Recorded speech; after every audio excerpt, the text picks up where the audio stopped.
What's up, sports fans? My name is JT Magnum along with Siggy Guns, and welcome to the fourth quarter, the show where we run four topics in under 10 minutes. And let's get this started. Here we go.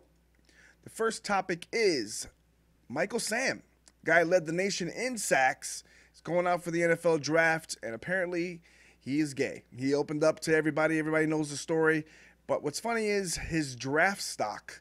I'm going to let you start off, Siggy. His draft stock is apparently is not as big as it was before, despite him leading the nation in sacks and being a promising linebacker or future NFL linebacker. Yeah, it's pretty ridiculous. Obviously, we know about the if it's right or wrong, or all the stuff going on politic wise, et cetera, et cetera. But as an NFL player, or as a player, a football player, he has first, second round potential. Especially SEC linebackers, like he is an all-pro SEC first American, they usually get drafted in the first, second round. So, of course there's going to be some stuff, but I mean, let's face it, there's players out there that are getting arrested. There's players out there that have, bad, grades, or academics weren't good and stuff like that, and then scandals. And yet they get drafted with no problem. So I don't know why they think that, because he's gay, that it's going to be a problem. But obviously, I don't think it's that the NFL is not ready for a gay player. I think it's the NFL is not ready to handle the media. And I'm assuming that that's what is going to hurt the stock. I'm assuming that's what it is, but we'll see. Because then certainly there's going to be a lot of attention, a lot of questions, and all that stuff. And we already saw the Broncos didn't like that with Tebow. The Jets didn't like that with Tebow. And that was just, him being religious and stuff. So we'll see how they handle this. But, it is ridiculous to say that he's hurt because he's gay. Or, as far as his draft stock, he should still be first, second round pick just based on his play. I just think it's stupid. I think it's just flat out stupid. I think in general, guys being homophobic are just ridiculous. And there's a lot of them in the NFL. I'm not saying all of them, but there's a lot of them in the NFL. Well, he's going to look at us in the locker room. Who cares? Who cares if he looks at you in the locker room? I mean, is it any different if you go to a club and there happens to be gay guys there? And all these NFL players go to the club. It's just like you said. It's okay to slap your girlfriend around. It's okay to smack somebody around, rape somebody. It's okay to, shoot somebody, shoot yourself in the leg. Killing. Yeah, killing people. It's okay to, beat dogs. Yeah, to beat dogs, choke a dog here and there. It's okay to do all these things, but, oh no, you're gay? Like, come you're crossing the line if you're gay. It's like, yeah, you're crossing. Now that's crossing the line. Yeah, now that's crossing the line. He might look at me in the shower. Oh my goodness! Like, are you kidding me? Like these are the things that NFL players worry about. So to me, it's stupid. The guy should be drafted. If he's good, he could play football. Obviously, his teammates had no problem with him at Missouri. They all knew before everybody else. They knew. They obviously had no problem working with him. It isn't like he's like slapping him on the butt saying good job because he likes to slap him on the butt. I mean, I don't get the whole thing. But moving on, the next topic. Ray Rice, speaking of smacking girlfriends around. Smacking girls. He's apparently smacked his fiance and knocked her out cold. And there's a video of him taking her out of the elevator, which we saw before we even recorded this, and he's kind of like adjusting her legs and propping her up it almost looked like she was a puppet. So what do you think about that? I'm shocked, looking at that video. I mean, obviously we don't get to see the actual slap, but he knocked her unconscious. He's dragging her body out of the elevator, and she's just knocked out cold. Whether that was because she was so drunk that it just knocked her out, or whether he hit her that hard, I'm not sure. But apparently they both just got kind of like a misdemeanor, public intoxication, whatever it was, or domestic, whatever disturbance. So I guess both of them are saying it wasn't that big a deal. But as far as, the NFL and all that goes, that's actually a pretty big black eye, no pun intended. But, yeah. He had a rough season, certainly cap-wise and things like that. And maybe this is going to be the opportunity for the Ravens to say, you know what, he really didn't do much, and we could probably look for another running back at this point. I don't know. What do you think? My idea is that she got drunk, he got drunk, they were in the club having a good time. She probably was talking junk because you know how people get when they drink, they talk junk. And she was probably talking junk to him, said, I had you on fantasy team, you blew it, you Yep. killed me. Next year you better run for more because you suck and this and that. And he probably said, oh, biatch, please. And he slapped her probably and something. And that's what happened and knocked her out by accident. And then he, tried to, carry her nicely upstairs and got caught. Because you can see it when he's like moving her around. The guy comes around and he goes like, "What are you doing?" And he's like, he can see him like, "Oh no, they're gonna see this." Like this is gonna look bad on my reputation.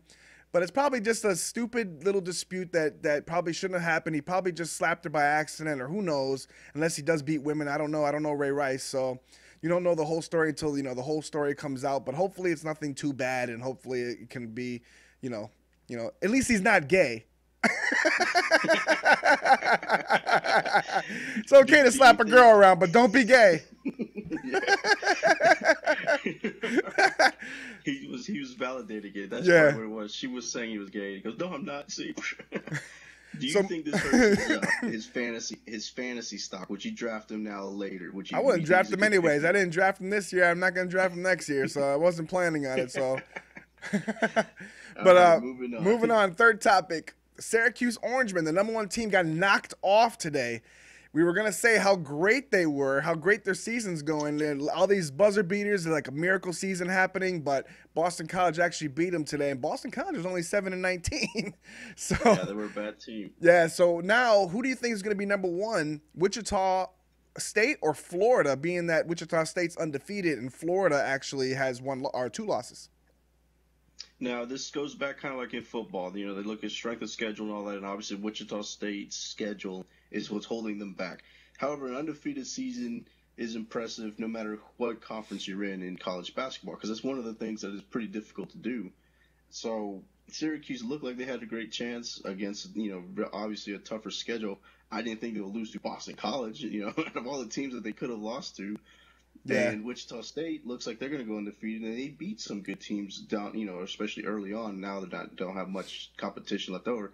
I think Wichita State deserves it just because, it's hard to do. It's kind of like in college football.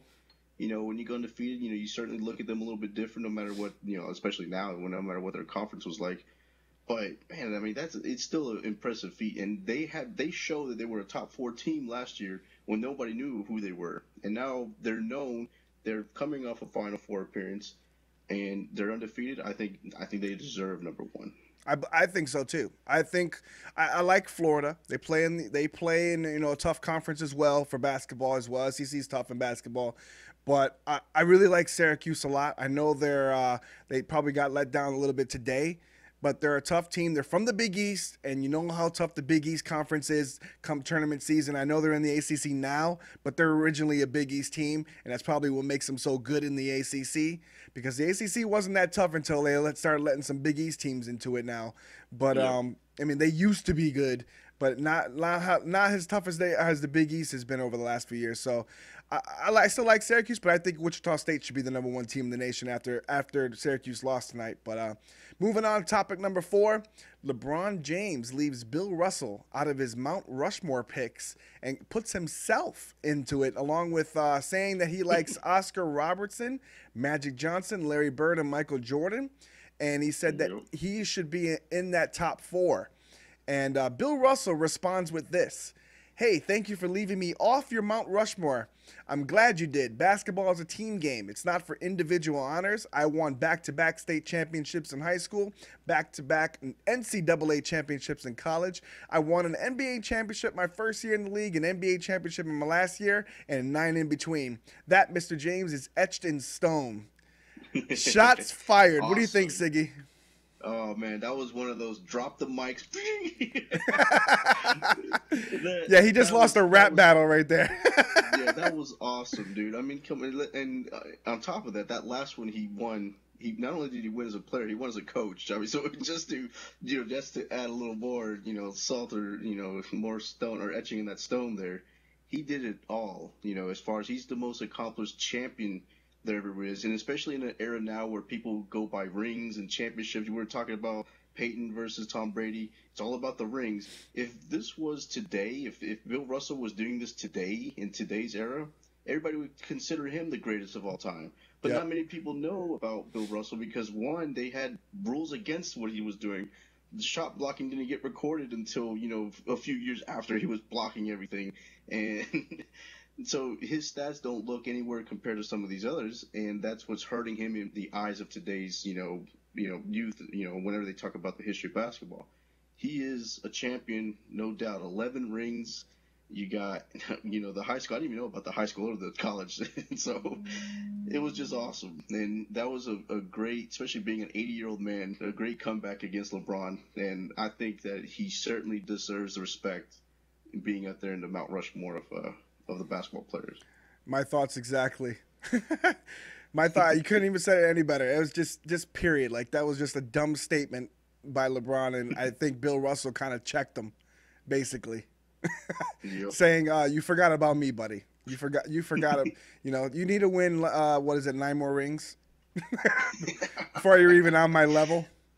So I do love, especially though, how he said my first year I won a championship and my last year. It's like, pretty much there's something that he's never going to do because he obviously took 7, 8 years to win his first. And 9 in between. They won, I believe they won 11 championships in a row.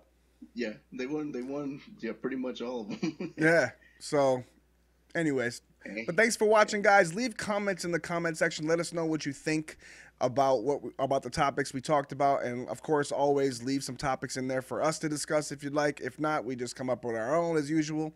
But yeah, and don't forget to like the video and stay tuned for the next one. You got anything left to add? That's it. All right. Peace. For the fourth quarter, Siggy and JT Magnum, we out.